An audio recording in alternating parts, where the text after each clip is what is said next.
Welcome back to Movie Recaps. Today I will show you a crime, thriller film from 2021, titled Midnight. Spoilers ahead. Watch out and take care. It's late at night when a young woman finally leaves her workplace after doing extra hours. A group of guys take the taxi she saw first, so now she's stuck walking home. As she takes the dark road, she's approached by a van, and its driver, Dushik, offers to take her home. The woman refuses, not wanting to get in a car with a stranger, but after walking a bit more, she hears some weird noises. She turns around to find the van door open and the sound of someone crying and asking for help coming from it. When she comes closer and takes a peek, however, she finds a bunch of clothes and the body of a dead man, because the one making the noises had been Dushik, who now grabs her and drags her inside to kill her before she can escape. Moments later, after having called 911 and changed into clean clothes, Dushik receives two police officers while pretending to be incredibly distressed. He points at the place where he left the bodies and pretends he found them there by accident, saying he saw a group of workers stab the woman. Some days later, Kim Kyung-mi is working at her usual desk in customer service. She's a deaf young woman, so she is in charge of taking the calls from other deaf and mute customers by talking to them using sign language through video calls. Just like regular customer service though, there are rude customers that call her names and give her the finger. After work, she goes to a company dinner even if she can't be part of the conversation. All the men at the table take advantage of her deafness to talk in a rude and inappropriate way about her, but they don't know she can read lips, so in return, she signs back a bunch of insults that they think are compliments. Afterward, she goes to pick up her deaf mother from her own work, a tailor's shop, saving her from almost getting run over by a bike thanks to the sound sensor on her car. Her mother is very happy because she's been paid well this month, and now the two of them can have that vacation at the beach they wanted. In another part of the city, Choi Seo-young is getting ready to go out, but her brother, security guard Jong-tak, has been very overprotective since their parents' death, so he argues with her over what clothes she's wearing and what time she's allowed to come home. She promises to be good, but later, she ignores her brother's texts while she's on her date and doesn't go home as early as she promised. Since she doesn't pick up her phone either, Jong-tak decides to go out and look for her. It's late at night when Dushik goes out to find another victim. He sees Kyung-mi leave her mother near an alarm post while she searches for a spot to park and chooses to go after her, but at that moment, Seo-young appears walking down the same street, so Dushik decides she shall do instead. He runs and quickly jumps on her, going unnoticed because Kyung-mi's mother is walking the other way and can't hear anything. After she's done with her, he moves to check with the mother, but his plans keep getting interrupted. First, Jong-tak stops by to ask the mother if he's seen his sister, leaving after getting a negative answer, and then Kyung-mi returns from the parking lot. On her way to meet her mother, she sees a white shoe suddenly coming out of a dark alley, and there's also someone calling out for help too even if she can't hear it. After a second shoe comes out, Kyung-mi decides to enter the alley and finds a crying, bleeding Seo-young asking for help. Before she can do anything, Dushik appears with an axe and jumps on Kyung-mi to kill her, but Seo-young pushes him off, giving Kyung-mi the chance to run. Kyung-mi returns to the street, and when she sees her mom, she chooses to run the opposite way to protect her. She goes back to the parking lot and hides among the cars as she makes her way to the back door, which has a very squeaky handle. As she begins opening it as carefully as she can, Dushik hears the noise and goes after her, but thankfully Kyung-mi opens the door just in time. The door is chained on the other side so she can't open it completely, but the gap is enough for a petite girl like her to go through and leave a bigger man like Dushik behind. Kyung-mi makes it to her car and calls her mom to tell her to wait for her by the alarm, but right after she hangs up, Dushik appears on the back seat with a knife in his hand. He makes her drive, but instead of taking him out of the building, she drives toward the wall, stopping right before they crash and using the opportunity to escape. Another running chase begins, and Kyung-mi manages to make it to his mom before Dushik can catch her. But because Kyung-mi presses the alarm button, Dushik can't come closer anymore, so while the women wait for the police, he returns to his van. After hiding Seo-young's body in it, he changes clothes and hairstyle to look like a normal businessman, then approaches the women with a carefree expression. Kyung-mi doesn't recognize him because the killer had been wearing a mask and a hat, so when this man says he's looking for his sister, Kyung-mi believes him. She's about to take him to the dark alley when the police arrive, but the officer finds the alley empty.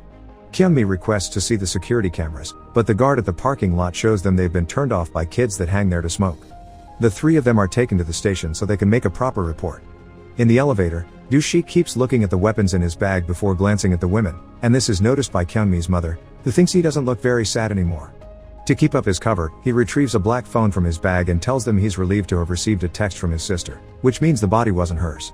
Moments later, Kyung-mi has finished giving her statement, but the officer can't do much without a body or a physical description of the killer. Dushik wants to help with that, but the cop scolds him for interrupting other people's statements, and the hobo that has been sleeping on a nearby couch takes the chance to insult him for it too. Seeing this as an opportunity, Dushik goes to the water cooler and while picking a cup, he insults the hobo in a low tone so the officer can't hear them. This enrages the man, who immediately jumps on Du-Shik to hit him, and during the struggle, Du-Shik drops a white phone on the floor that the mother picks up. The cop pulls the hobo away and takes him to another room, so Du-Shik takes his phone back and goes to see Kyungmi's statement as an excuse to check her personal information. While he reads, the mother signs to Kyungmi that is suspicious for the man to have two different cell phones, and when he notices them talking to each other, he demands to know what it is about. Kyungmi only writes nothing for him, so Du-Shik approaches the mother and starts going through the weapons in his bag, thinking of what to do next. At that moment, a cop appears with Jong-tak, who is trying to report his missing sister. The officer tells him to show the picture to the other three since the description matches Kyungmi's statement. Du-Shik pretends he hasn't seen her before, but Kyungmi immediately recognizes her and gives him her statement to read. While she tries to give him more details, the cop leaves the room to take care of the hobo that tried to re-enter the place, so Du-Shik takes that chance to tell the mother not to move or he'll kill Kyungmi. Then he shows her what is inside his bag as he takes a knife and moves towards her daughter, but the mother manages to make a loud noise that alerts the others. Jong-tak turns around just in time and stops the knife, so the two men begin fighting as the women go outside and call the cops over. Du-Shik admits having hurt Seo-young, which enrages Jong-tak. He begins beating up Du-Shik furiously and even grabs the knife to put it on his neck, demanding to know the location of his sister, but they are interrupted by the cops. Du-Shik pretends to be a victim, and because of the compromising position they're in, the officers believe him, so they arrest Jong-tak instead. Du-Shik gets to walk free, and the women stay with Jong-tak while the cops check the security cameras and see they were telling the truth. While Jong-tak goes back to the streets to search for his sister, the police take the women to their apartment, which has a bunch of lights that blink if they detect movement. While mother and daughter are having some tea, the lights warn them of someone at the door, which worries them because it's really late, but it turns out it's just the mother's coworker who's come to pick up some bags. The two elderly women leave together, leaving Kyungmi alone in the apartment, unaware that Du-Shik has now arrived and broken the sensor outside the door so the light won't give out his location. His steps inside are detected though, so when Kyungmi leaves her room to investigate, Du-Shik makes an alarm clock ring to make her think that's what triggered the lights. Afterward, once she is back in her room, he finishes turning off all the other sensors in the house while she texts Jong-tak, who had given her his card in case she needed anything. Du-Shik grabs his axe and gets ready to strike, but at that moment, Kyungmi notices a toy on the dresser is activated yet the lights don't react to it, so she turns around just in time to dodge Du-Shik's attack. She runs to another room and puts a dresser in front of the door before sending a text to Jong-tak to tell him the murderer is here. Then she texts her mom to tell her not to come back, but as the door stops shaking, she gets a text saying she's already there and found the door open. Thinking her mother is in danger, Kyungmi begins moving the dresser back, but as more texts from her mom asking for help arrive, she realizes they have perfect spelling when her mother usually doesn't type so well. It's then that she realizes Du-Shik has her phone and she stops moving the dresser just in time for him to appear at the door gap. He tries to grab her hand, but Kyungmi manages to pull it back and lock the door on his face. This doesn't stop him for long however, Du-Shik begins destroying the door with his axe to make his way inside.